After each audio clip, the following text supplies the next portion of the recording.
capítulo 18 del libro de Ezequiel, el libro que estamos, o el capítulo más bien, perdón, que estamos estudiando en esta mañana.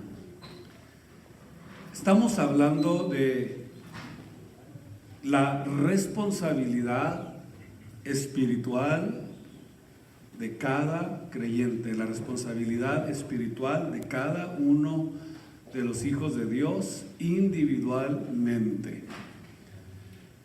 Y en esta porción encontramos en los primeros 4 versículos que el pueblo de Israel se estaba haciendo la víctima de las consecuencias de sus padres. Básicamente es lo que comenzamos a mirar el día jueves, y hoy vamos a avanzar un poquito más en el mensaje, pero pueden tomar sus lugares porque conforme vayamos avanzando voy a ir leyendo algunos versículos de la Biblia. Y en estos primeros 4 versículos vemos que el punto del mensaje es que supuestamente los hijos de Israel sufrían por causa de los pecados de sus papás o de sus padres. Y por eso en esta ocasión quiero que consideremos que vamos a tratar de un asunto que tiene que ver con la familia, con los hijos, con los padres, para que a través de estos mensajes ustedes aprendan que no podemos nosotros hacernos responsables o no podemos cargar tampoco con los pecados de los padres, ni los hijos pueden cargar con los pecados de los papás, ni los hijos con los de los padres, y viceversa. Esta era precisamente la causa de esta molestia, era la causa de este dicho de los hijos de Israel, de que los padres comieron lo amargo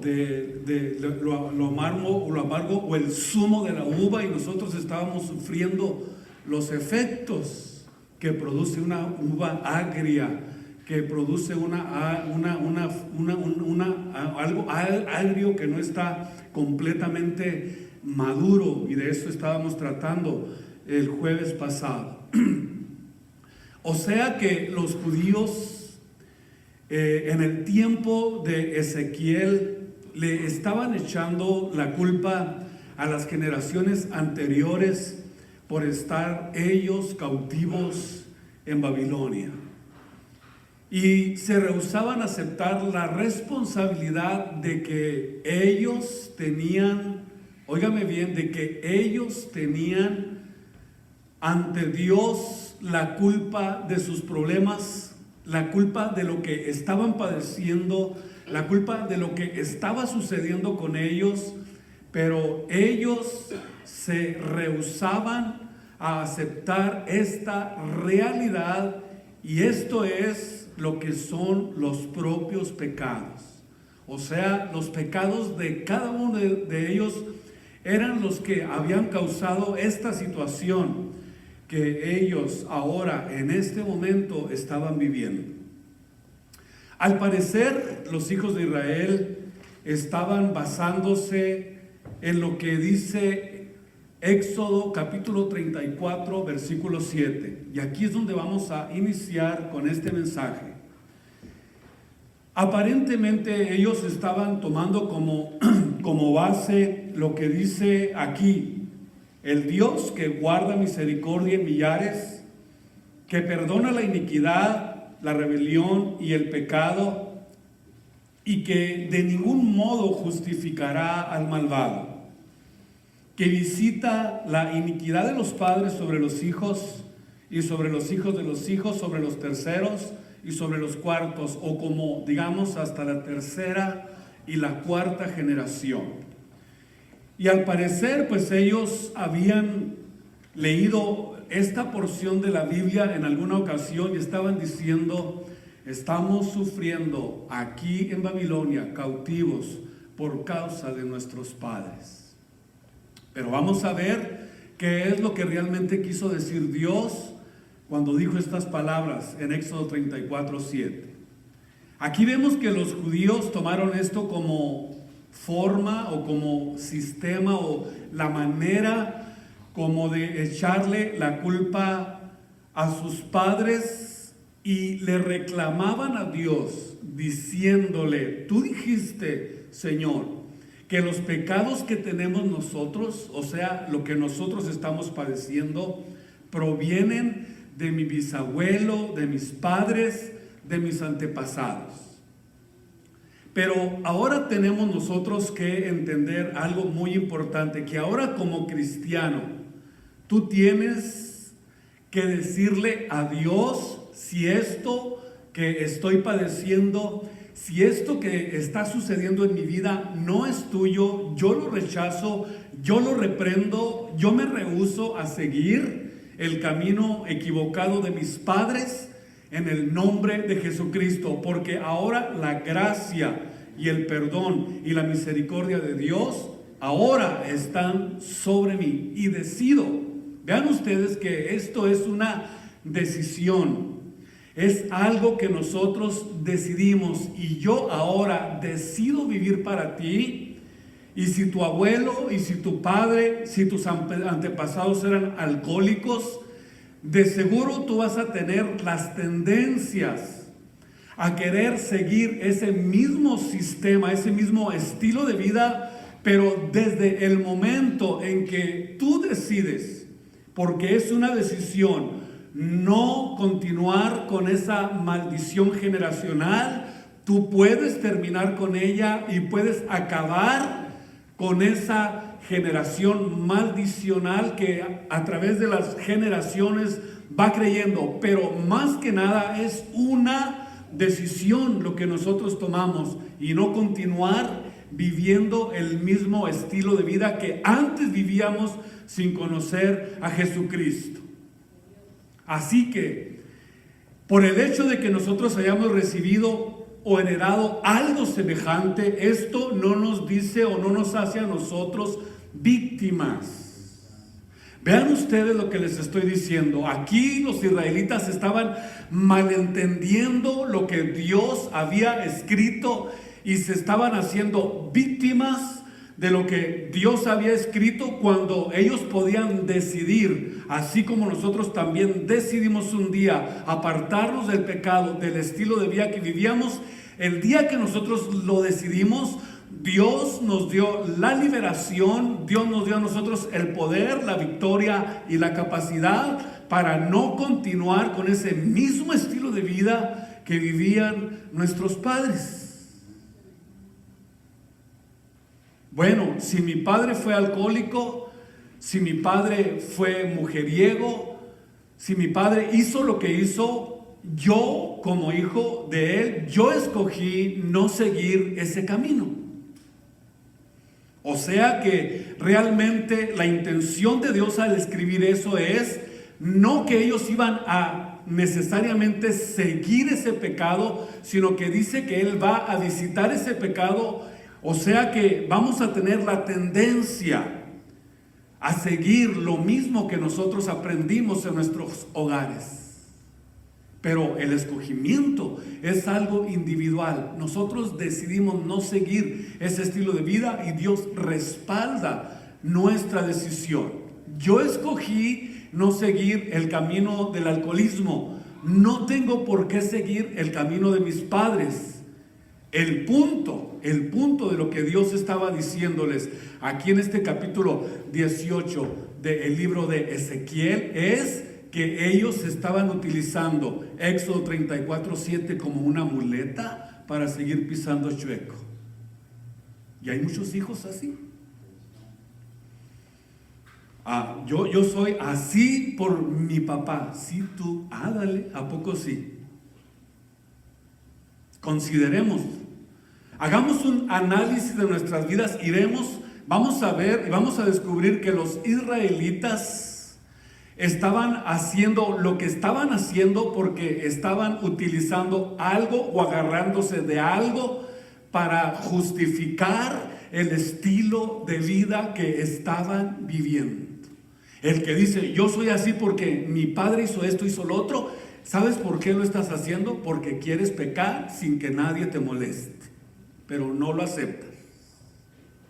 Pero no lo puedes entender. Eso lo estás utilizando como un sistema equivocado para que, creyendo que yéndote a pecar, que yéndote a fornicar, que yendo a hacer lo contrario a lo que Dios manda, te vas a sentir muy a gusto y te vas a sentir liberado, simplemente por el hecho de pensar de que los errores de tus padres son la consecuencia del estilo de vida que tú ahora estás viviendo. No es así.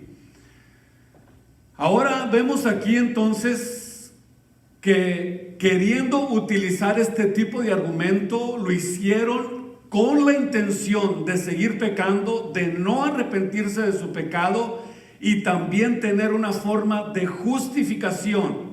Y óigame bien lo que le voy a decir en esta mañana. Dios no quería de ninguna manera que con este versículo, Dios no quería hacerles creer que eran víctimas, sino antes al contrario. Dios nos enseña con su gracia que cada uno de ustedes tiene que formar en sus vidas la actitud, el compromiso, la responsabilidad de no seguir los malos ejemplos, ni aunque sean nuestros padres. Desde el momento en que llega el mensaje de la palabra de Dios a nosotros, desde que llega el mensaje de la Biblia a nosotros, Dios desde ese momento ya nos está haciendo responsables de nuestro estilo de vida, desde ese momento, porque ahora ya tú puedes decidir hacer el cambio. Tú ya no es que la justificación o lo que tú piensas o la ideología que traes en tu mente te va a funcionar haciendo querer o tratando de hacer responsables a otros del estilo de vida que vidas, de que no puedes abandonar el pecado. ¿Por qué? Porque te justificas. Por eso no puedes abandonar el pecado. Gloria al Señor.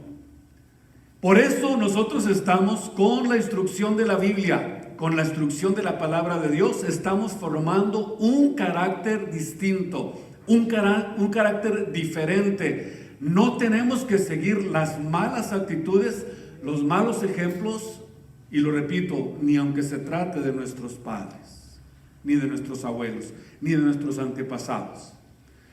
Porque eso no nos da a nosotros el derecho de seguir siendo iguales a ellos. Porque el que está en Cristo, dice la Biblia, 2 Corintios 5:17, si el que ya está en Cristo es nueva criatura, nueva creación es. Todo, absolutamente todo, dice lo que nosotros éramos, que dice la Biblia, quedó en el pasado. Y ahora, de aquí en adelante, todo es hecho absolutamente nuevo. Desde el momento en que escogemos no ser como nuestros padres que nos dieron mal ejemplo, nueva criatura, nueva creación, nuevo camino, nuevo, todo absolutamente, nuevo pensamiento, nuevo nacimiento, como dice la Biblia, todo es absolutamente cambiado. Y ahora nosotros, desde que escogemos esto, ya el pecado no puede enseñorearse de nosotros. Así es.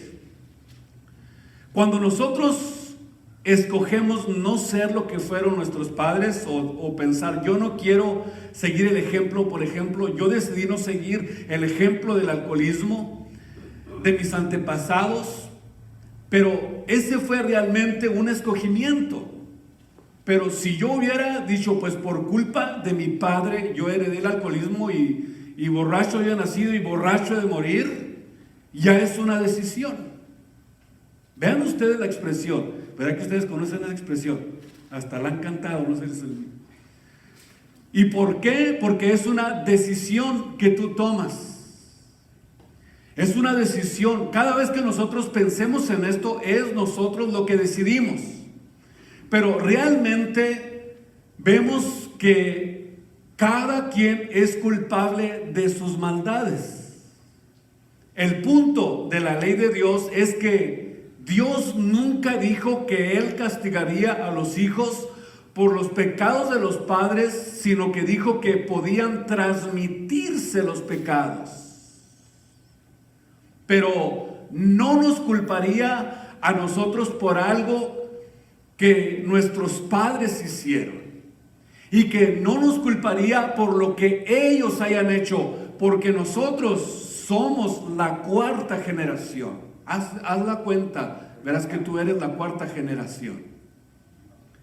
Entonces, al ser tú la cuarta generación, Dios no quiere decir que va a seguir haciéndolo a través de las generaciones y trayendo o culpándonos de pecados, de cosas que nosotros no hicimos. O sea, Dios jamás dijo eso, sino que cuando Dios nos castigue será por lo que hicimos nosotros. Y esto lo dejó bien claro en Deuteronomios 24:16. Vean ustedes cómo ahora entendemos que lo que realmente los israelitas estaban haciendo era transgiversando lo que Dios había dicho.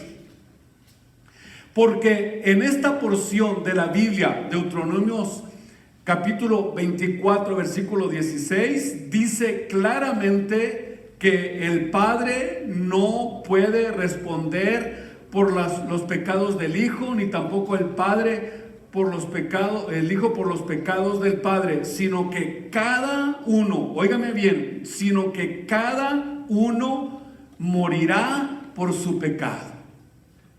¿Verdad que está realmente transgiversado lo que ellos estaban pensando porque estaban cautivos en Babilonia? Naturalmente que lo torcieron y lo utilizaron para seguir en el pecado, para no arrepentirse, para no cambiar su estilo de vida y para continuar con el mismito estilo de vida que estaban viviendo. Si Dios, por ejemplo, me castigara, me disciplinara o me corrigiera por algo que yo no hice, entonces sería un Dios injusto. Por eso, en el capítulo 18, versículo 3 de Ezequiel, donde estamos, Dios nos da la respuesta. Vivo yo, dice el Señor Jehová, que nunca más tendréis que usar este refrán en Israel. Vemos entonces que ellos, ¿por qué dijo esto Dios?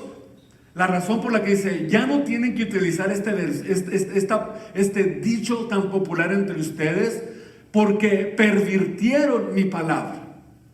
No es eso lo que yo les quería decir. Dice el versículo 4, he aquí todas las almas son mías. Aquí está la respuesta de Dios. Todas las almas son mías. Como el alma del Padre, así también el alma del Hijo es mía. Y el alma que pecare, ésta morirá. O sea, está aclarándoles el punto de que ellos habían pervertido lo que Dios había dicho. Su respuesta fue clara, fuerte, con una reprensión, y les dice, no vuelvan a utilizar ese refrán, y tenían que borrar de sus mentes, de sus corazones, esa falsa tendencia, sacarlo de sus vidas y de la sociedad por dos razones muy importantes. Deberían de hacerlo por dos razones. Número uno, dice Dios, todas las almas me pertenecen a mí. O sea, Él es el creador y todos somos importantes para Él. O sea, todos somos importantes a los ojos de Dios.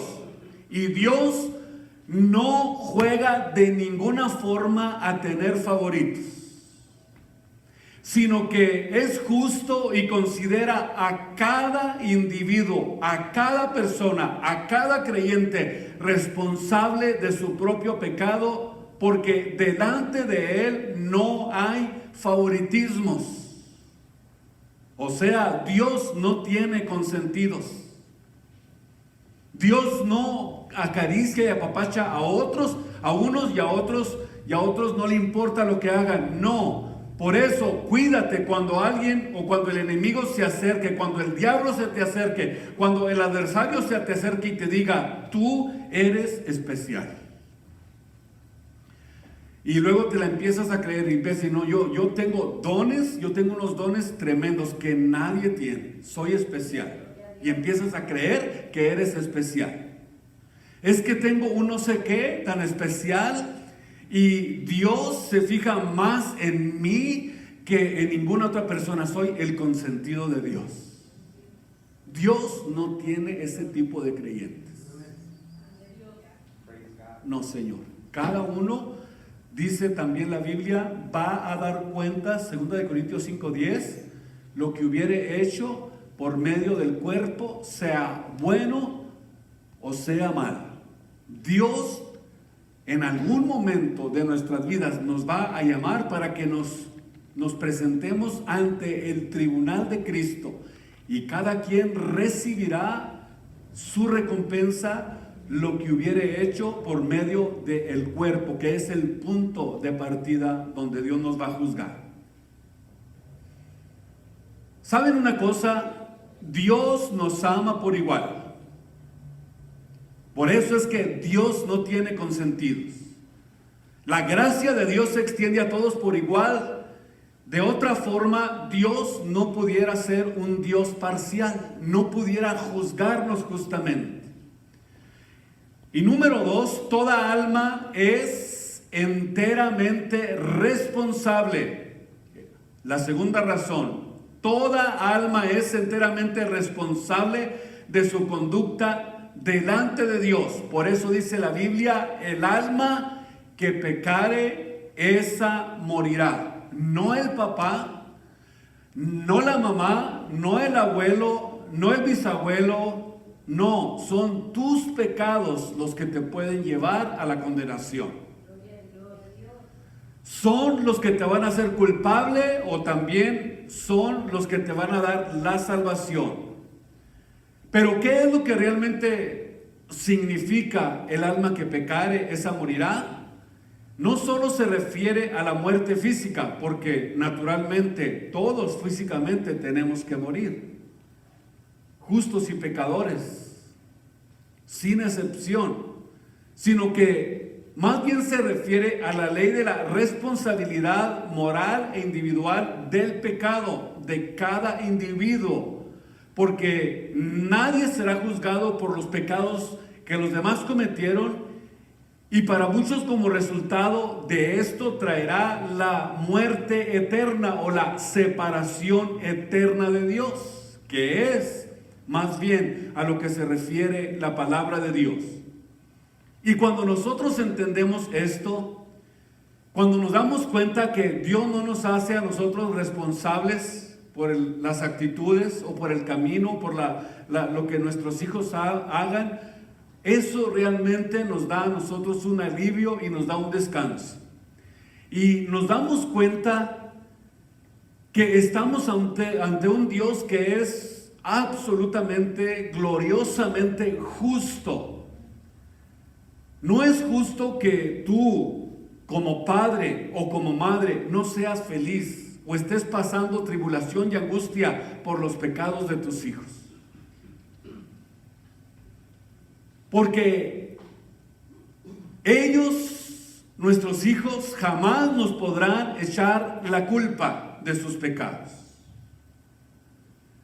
Porque si son así, supuestamente por nuestra culpa, porque si él es así, aunque yo lo haya educado de una forma equivocada o mal, o como haya sido, yo quiero decirte que esto nosotros tenemos que entender que Él es el que va a ser responsable delante de Dios de todo lo que haga, porque llega el momento en que comenzamos a entender lo que es bueno y lo que es malo, y es ahí donde Dios va a enfocar su juicio.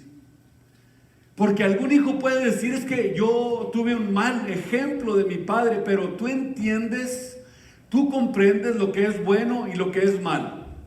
Entiendes lo que es pecado entiendes lo que no debes de hacer y lo que debes de hacer. O sea, el pecado que tú hagas, ese pecado es el que te va a llevar a la muerte o a la separación de Dios. Lo único que nosotros podemos hacer es orar siempre por ellos, por nuestros hijos. Quizás se entristece cuando se apartan del Señor, pero nosotros no podemos obligarlos a cambiar, ni con nuestra tristeza, ni con nuestra desilusión, ni con nuestra amargura. Lo único que tienes que hacer es seguir orando por ellos. Y dice el Señor, y dile tú al Señor, dile: Señor, yo quiero vivir en paz. Mis hijos los pongo en tus manos. Y no te angusties.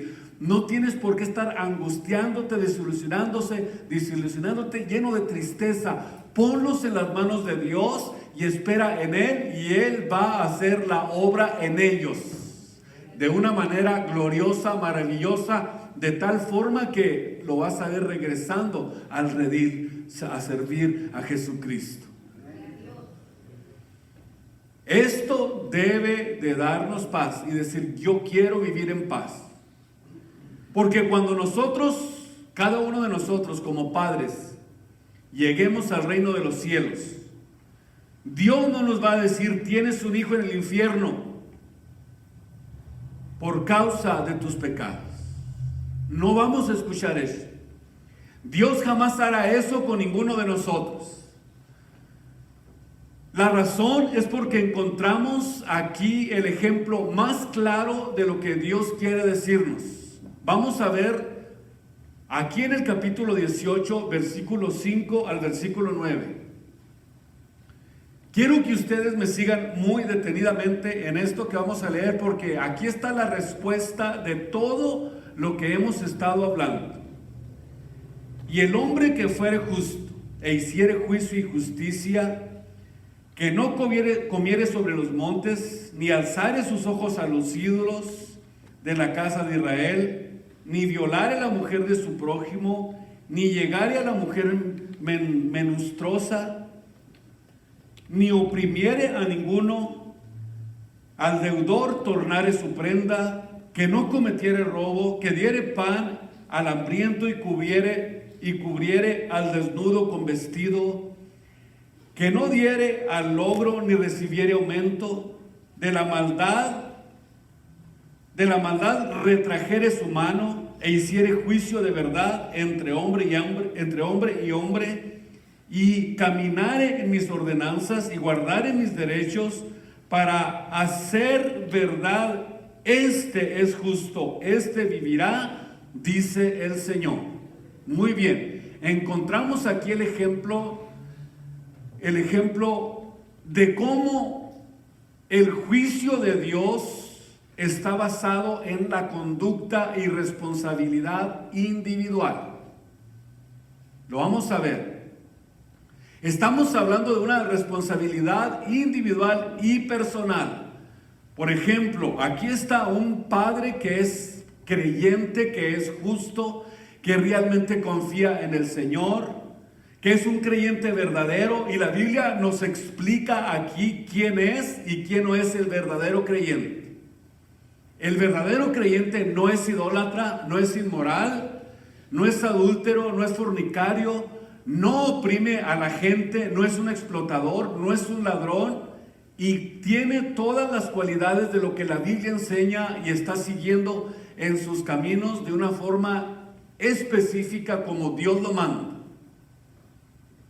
Por eso encontramos aquí dos escenarios donde podemos comprender cómo cada quien va a responder por su pecado. En este primer escenario que acabamos de describir es un padre justo. Ezequiel 18, 5 al 9. Del versículo 10 al versículo 13 describe al hijo. Mas, si este hombre que es justo, apartado de los pecados, sirviendo a Dios con lealtad en todo lo que hace, si engendrare un hijo ladrón, fíjense ustedes, derramador de sangre, o que haga alguna cosa de estas, y que no haga las otras, antes comiere sobre los montes, violare a la mujer de su prójimo, que oprimiere, que robare, que hiciere todo lo que es abominación delante de Dios, que preste dinero y esté pagando intereses altísimos, ¿vivirá este? Dice el versículo 13, no vivirá, sino antes todas las abominaciones que hizo, de cierto morirá, su sangre será ¿sobre quién? Sobre él. Entonces vemos el escenario del padre y también estamos viendo el escenario de un hijo. Porque hay padres que aunque son buenos padres, tienen malos hijos. Como lo estamos viendo. Como este que tuvo un hijo inicuo, describe al hijo ladrón, que es todo lo contrario al padre justo. ¿Qué es lo que va a suceder con él? Morirá por su pecado. Y en el versículo 14 al 18 describe a un padre inicuo y a un hijo justo. Vean que cambia los papeles. Si lo vemos del versículo 14 al 18, cambia los papeles y vemos cómo al final del mensaje es: apártate o apartares, y si apartares tu mano del pobre, usura ni aumento no recibiréis, e hiciere derechos y anduviere en mis ordenanzas, este no morirá. Mas, óigame bien, por la maldad de su padre no morirá, sino que de cierto vivirá. ¿Qué es lo que está diciendo? Que un hijo no puede cargar con los pecados de un padre injusto, ni tampoco un hijo puede cargar con los pecados injustos de un padre. Vemos entonces cuando dice el versículo 8, su padre, número 1, en el versículo 17, hace libre al hijo de la maldad del padre. Su padre, versículo 8, lo hace culpable a su padre por cuanto hizo esto, agravio, despojo, y hizo violentamente contra su hermano. Óigame bien, e hizo esto en medio de su pueblo, lo que no es bueno. He aquí que él morirá por su pecado. Cada uno va a dar respuesta o va a ser juzgado de acuerdo al pecado que haya hecho.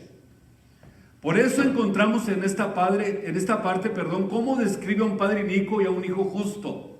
Y la idea de esto es confirmar la enseñanza. Óigame bien, que el hijo justo de cierto vivirá, mientras que el padre injusto morirá por su pecado. ¿Cuál es el punto de esto?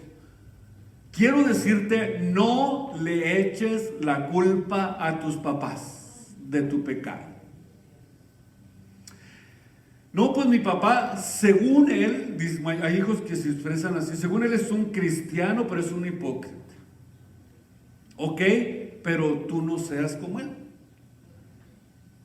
Es el mensaje de Dios. Es que yo he visto un buen ejemplo en mi casa, yo no he visto un buen ejemplo en mi casa, pues ahora tú eres el que puede ser un buen ejemplo. Y especialmente los padres. O sea, ya no culpes a nadie de cómo eres, ni de lo que estás viviendo o la forma en que estás viviendo. ¿Saben ustedes por qué? Porque somos responsables de lo que cada uno de nosotros escogemos ser. Y la Biblia es muy clara en eso. Ahora, miremos la conclusión de esto. El versículo 18 al 20. Vean ustedes, su padre por cuanto hizo agravio despojó violentamente al hermano e hizo en medio de su pueblo lo que no es bueno. He aquí que él morirá por su maldad, el padre morirá por su pecado. Y si dijeres, ¿por qué el hijo no llevará por el pecado de su padre? Porque el hijo hizo juicio y justicia, guardó mis ordenanzas y de cierto morirá. Versículo 20. El alma que pecare, esa morirá. Escuchen, el hijo no llevará por el pecado del padre, ni el padre llevará por el pecado del hijo. La justicia del justo será sobre él, y la impiedad del impío será sobre él. Más, versículo 21, y aquí es donde está lo precioso de esto. Más, si el impío se apartare, si el que vive en la impiedad se aparta del pecado